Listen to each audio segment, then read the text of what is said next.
ماوەی چەند ڕۆژێکە جارێکی تر نرخی بنزین لە بەنزینخانەکانی هەرێمی کوردستاندا بەرز بووەتەوە و بەرپرسانی حکوومەتیش دەڵێن ڕێگە نادەین قۆرخکاری لە نرخی بنزیندا بکرێت و چاودێری کوالێتی و نرخەکەی دەکەن. لە بەنزینخانەکانی هەرێمی کوردستاندا 3 جۆر بنزین دەفرۆشرێت، نۆرماڵ و محەسن و سوپەر. لە ئێستاشدا نرخی لیترێک بنزین لە هەر جۆرێک بێت 150 دیناری چووەتە سەر.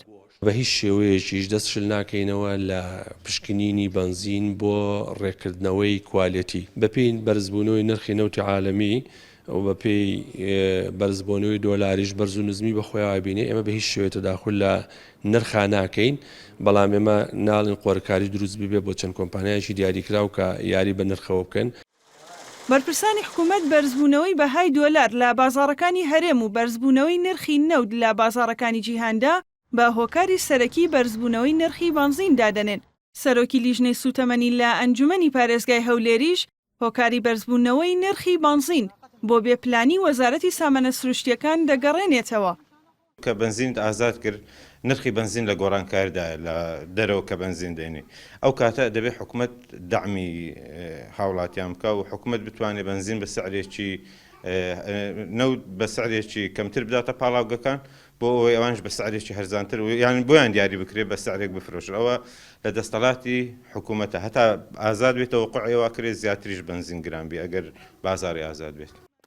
وەزارەتی سامانە سروشتیەکان لەگەڵ نزیکبوونەوەی وەرزی هاوین ڕۆژانە لە ڕێگای لیژنەکانیەوە 22 جۆر پشکنین بۆ بنزین ئەنجام ئەدەن، دواتر ڕێگە بە فرۆشتنی دەدرێت. سەرۆکی ئەنجومەنی پارێزگای دهۆکیش دەڵێت بازار ئازادە و نرخ لە دەستی ئەواندا نییە تا بتوانن دای ببەزێنن. بخواد دەست مەدانینە و دەست کەسەکەژی داینە واجبەمەیە ئەم چاودێری و دیفچۆنەکە جدی بکەین بانزینخانە کو ئەوش بەهایەت کو گونجای زێدەتر نەفرۆشن دو کوالەتیاوێ یا پاراستی بیتن کو یا باش بیتن. لە هەرێمی کوردستان 871 بنزینخانە هەن. جگە لە هێنانی بنزین لە هەردوو پاڵاوگەی بازیان و کەڵک، بازرگانان بنزین لە وڵاتانی ئێران و تورکیا و ئیمارات و تورکەمەنستانەوە هاوردەی هەرێمی کوردستان دەکەن. ژاڵە محەممەد، NRT سلێمانی.